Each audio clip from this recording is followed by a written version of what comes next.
International Vysya federation రాష్ట్ర కమిటీలో పలువురు పదవులు పొందిన సందర్భంగా భక్తుల మురళి సమావేశం ఏర్పాటు చేసి అభినందించారు. ఈ సందర్భంగా వారు మాట్లాడుతూ పదవులు పొందిన ప్రతి ఒక్కరూ బాధ్యతతో వారి పదవులకు పేరు తేవాలని ఆకాంక్షించారు. నేను వాసవి వనితా క్లబ్లో వైస్ ప్రెసిడెంట్గా ఉన్నాను. ఇసుపాలెం అన్నదాన కమిటీలో కూడా మెంబర్గా చేశాము బత్తుల మురళి గారి ద్వారా.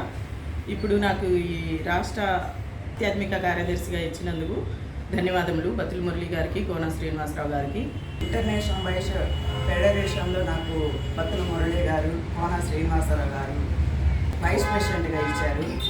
ఇచ్చినందుకు వాళ్ళ పేరు నిలబెట్టి సేవా కార్యక్రమాలు ఈ 3 సంవత్సరాల పాటు నా సేవ చేసుకుంటానని ఇండియన్ వైశ్య ఫెడరేషన్ కోన శ్రీనివాసరావు గారికి నా కృతజ్ఞతలు తెలుపుకుంటున్నాను.